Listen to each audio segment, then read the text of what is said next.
You're listening to Raised by Spirit, Bloodline by Design, written and narrated by ancestral medium Jenn LeFevre. Decree 13, The Bloodline Rises, Passage 13, Restoring Sovereignty. Jenn woke the next morning with the unmistakable sense that something ancient had shifted inside her. It wasn't subtle, it wasn't gentle.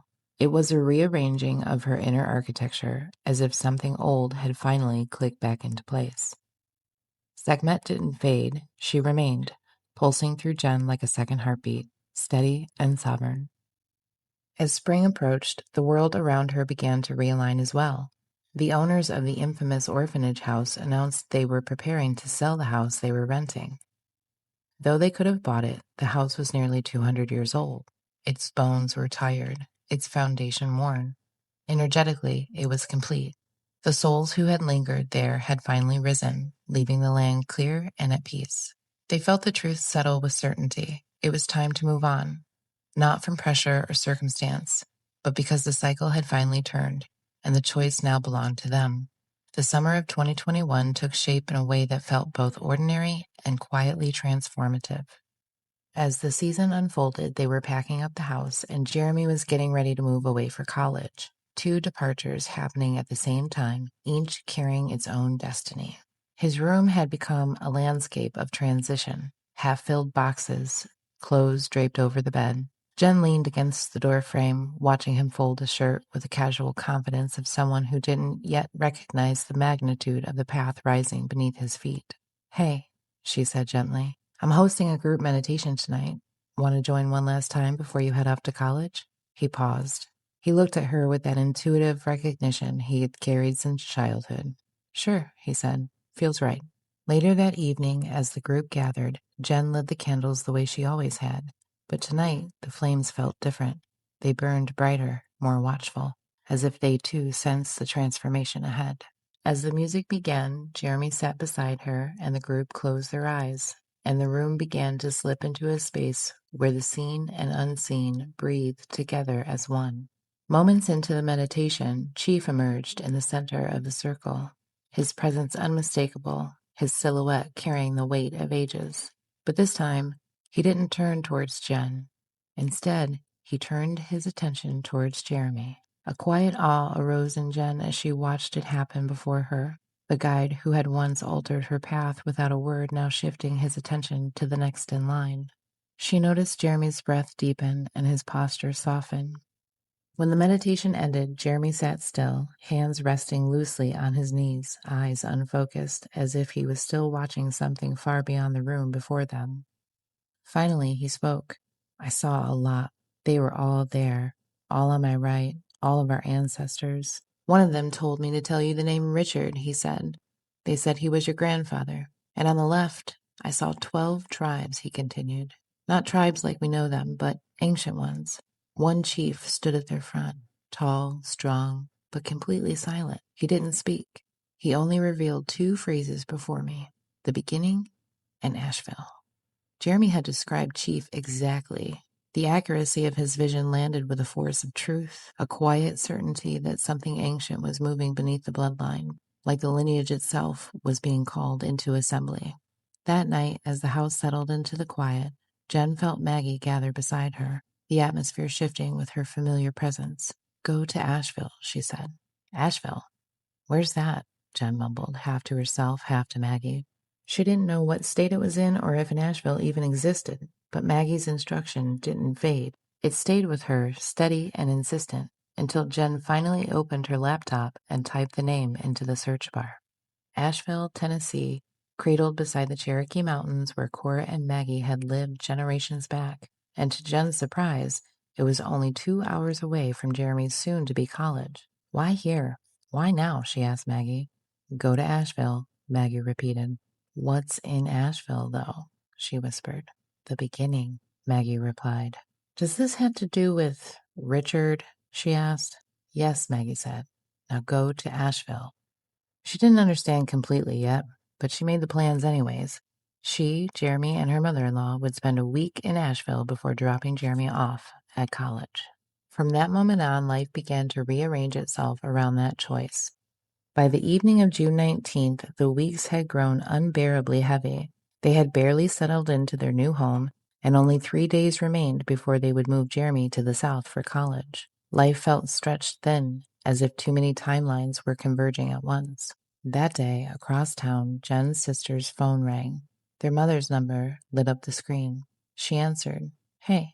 "Yes, ma'am. This is Officer Ramirez with the County Sheriff's Department. I have your mother here with me," he said. "We found her on the side of the road with a flat tire. She's disoriented and unable to speak.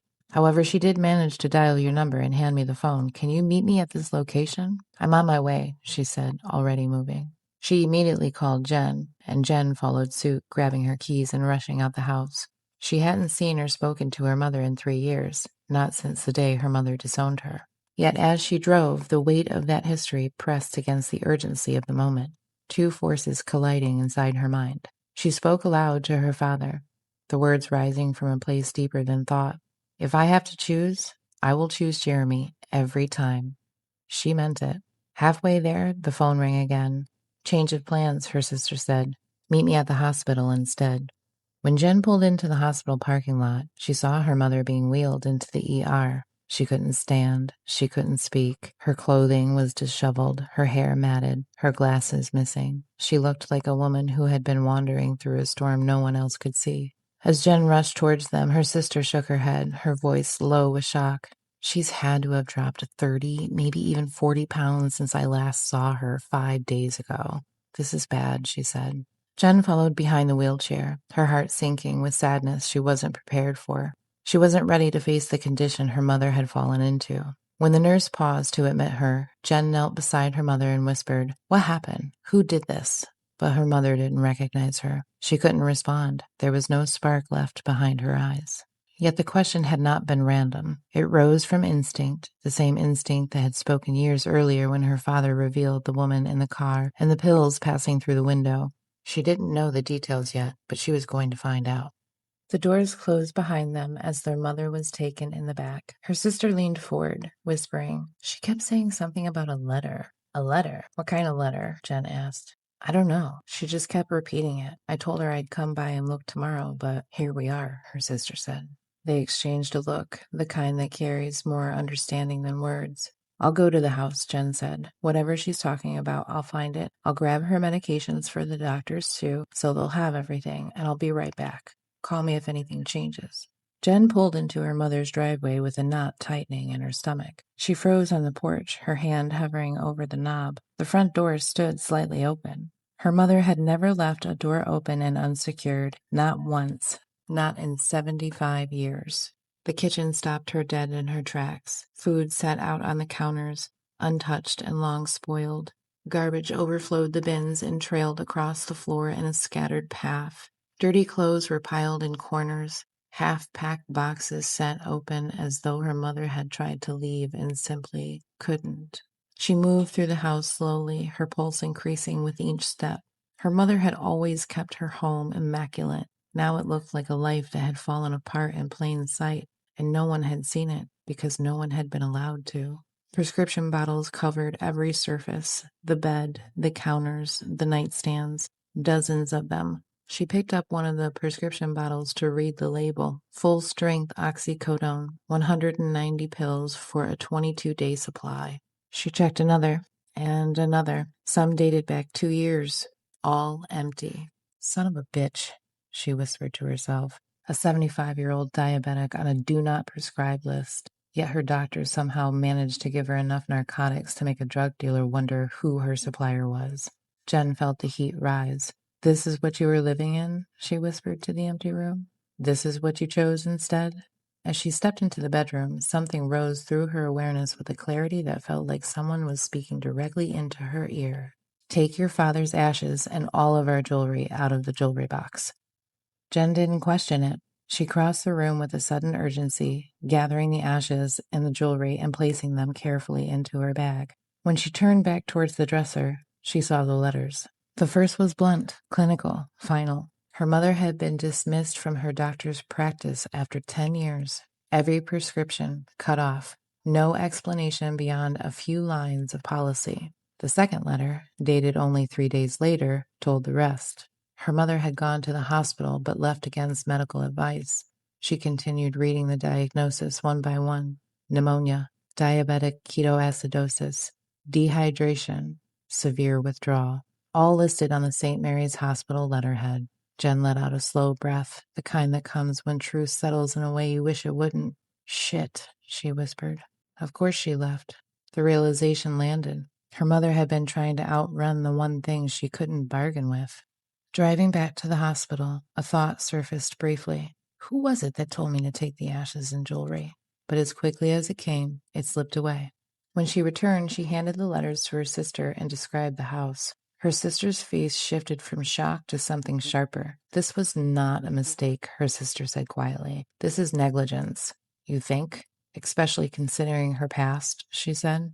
Just then a nurse stepped into the waiting room, breaking the conversation between them. Her expression was gentle but firm. She's settled. Only one person at a time, though. Whoever would like to go first, follow me. Jenn nodded. I'll go. When she entered the room, she approached the bed slowly and asked softly, Do you know who I am? Her mother looked at her with a distant smile. Of course I do, she said. I remember when you and Jeremy got married. Jenn didn't correct her. She just listened. Her mother continued speaking from another place in another time, one where Jeremy was grown and happily married. She recounted his wedding in vivid detail, describing a day that hadn't yet happened. As she finished, a quiet ache took shape inside Jenn, a knowing that her mother had already begun moving beyond this life. She stepped outside of the room, the door clicking softly behind her. Her sister's eyes lifted, but they didn't need words. Her sister went in next, leaving Jenn in the hallway with nothing but the hum of the lights and the weight of waiting. When she finally returned, the truth had settled between them, heavy and unfortunate. They gathered their things with the slow, automatic movements that happen when the mind is somewhere else entirely. Together they walked towards the nurse's station, the hallway stretching long and dim around them. Her sister spoke for both of them. We'll be back in the morning. Here's our contact information, she said. Outside, they crossed the parking lot without speaking, each carrying their own understanding of the same truth. But about an hour later, their phones began to ring, first one and then the other. The nurse caring for their mother reached out to each of them with the same message. This is Nurse Roberts, she said. Your mother insisted I call and tell you that she loves both of her girls very much. And for a moment, just one, her mother had remembered love. The mercy of it flickered through Jenn like a small, impossible flame. Moments later, Jenn's phone buzzed again, her sister's name lighting up the screen. Hey, her sister said. We still need to talk about tomorrow. Jenn paused. I know. Jeremy has to go. We're supposed to leave in the morning, but... You have to take him, her sister interrupted, firmer this time. Jenn hesitated, then added, and I know tomorrow's your birthday. We'll celebrate when I get back. We will, her sister said. A long, quiet pause settled between them, carrying more meaning than either of them could say. I love you, Jenn said, letting the words land with all the weight they needed to carry. I know, her sister said. I love you too. The next morning, they left for North Carolina. The road stretched out ahead of them, long and strangely muted, as if the world already understood what waited on the other side of the day. Halfway through West Virginia, her phone rang again. Hey, her sister said. The hospital needs to know what to do. They're asking me if we should make her comfortable or if they should fight for her. Jenn stared at the road ahead, her hands tightening on the wheel. She's declining fast, her sister said. Jenn didn't hesitate. She's been living with a broken heart for 17 years. Keeping her here would be cruelty. She deserves peace. The sound of truth finally spoken aloud. Okay, her sister said softly. I'm going to head there now. I'll call you when I get there. All right, Jenn said. I'll pull over at the next rest stop. 15 minutes later, she eased off the highway and into a quiet rest area, needing space to breathe before the next call came. A moment later, Jeremy and her mother-in-law pulled in behind her, still unaware of what was unfolding. Jenn stepped out and walked to their window, keeping her voice steady. Why don't you guys go grab a bite to eat? I'll stay out here for a minute. I'm just going to have a smoke. She waited until they were out of sight, then walked far enough from the restaurant so they couldn't see her. She lit her cigarette and whispered to her father, Daddy, I don't know what to say. Please just speak through me. She had barely finished the words when her phone rang again. Are you ready? Her sister asked. Yeah, Jenn said quietly. Put me on speaker, please. There's a soft shuffle as her sister moved closer to the bed. Jenn exhaled slowly, steadying herself. Hey, it's me, she said, her voice soft, threaded with both strength and apology. I'm sorry I'm not there. I had to take Jeremy to college, and I know you know how important that is, but I need you to listen to me, she continued. Every fear, every cycle, every experience that shaped our choices, none of that really matters right now. What matters is this: we love you and we forgive you. You've carried a broken heart since Daddy left 17 years ago, and long before that, you carried pain that never healed. Where you're going, there is no fear. There is no judgment. None of what you were taught was ever real. There is only love. There is only peace. If you trust me and just go, I promise Daddy is there. He's waiting for you. He's smiling. He's ready to dance with you just like you promised. We will take care of the boys and we will take care of each other. And one last thing, she said, don't wait until 2:35. You don't deserve one more minute of suffering. We'll know when you come to see us. You deserve dignity. You deserve grace. You deserve peace. Choose peace. We love you. On the other end of the line, as Jenn's final words settled into the quiet, her sister whispered barely above a breath, she just took her last breath. Oh my God. Silence followed, not hollow, sacred. When her sister spoke again, her voice was reverent. I've never seen her look so at peace. Jenn stood in the stillness, at the place where love and forgiveness met her mother's last breath. Moments later, they were back in the car, the rest stop shrinking in the rear view until it was nothing but a blur of concrete and trees. She didn't tell Jeremy or her mother-in-law what had happened, not yet. It wasn't time. They continued south toward Asheville, the highway unfolding in long, quiet miles. Jeremy rode with her now, the two cars traveling together. She stared out the window, not really seeing the passing fields or the shifting sky, only feeling the change settling around her like a new atmosphere. As they crossed into North Carolina, the mountains rose ahead of them, blue, layered, ancient, as if they had been waiting. Jeremy glanced over at her. You okay? Mm-hmm, she whispered. In truth, she could hear her mother's voice. Thank you for taking your father's ashes and all of our jewelry out of the jewelry box. As they entered the Cherokee Mountains, Jenn felt a hum beneath everything, the road, the air, her own heartbeat. She turned to Jeremy. Close your eyes for a second, she said quietly. Tell me if you see anything. He didn't question her. He just closed his eyes, and within a few breaths, he said, They're all standing along the highway. Jenn's breath caught. Who? The original ones, he said. All of them, lined up on both sides, saluting as we pass. He paused, his eyes still closed. Now they're joining hands, forming a line across the mountains, like they're guiding us through. Jenn felt the truth of it move through her, warm and certain, the honoring of a soul that had finally risen. The mountains curved around them like an ancient embrace, and she understood they weren't just driving through the Cherokee Mountains, they were being escorted.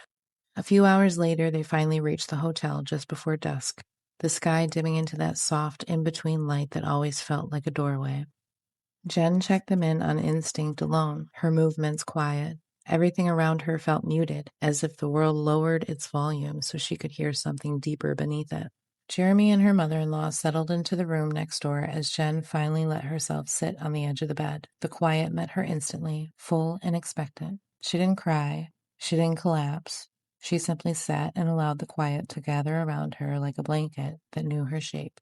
As she rested in that stillness, a deeper recognition rose within her. Her mother had not simply slipped away. She had made a choice with the full sovereignty of her soul. She chose to step through a doorway that required complete surrender, guided by a certainty she had long forgotten. Jenn felt both truths move through her. The ache and the grace braided themselves into one living thread that pulsed with everything her mother had carried and everything she was finally willing to release. In that peace, her mother was finally reunited with the love of her life, held again in the presence she had been waiting to return to.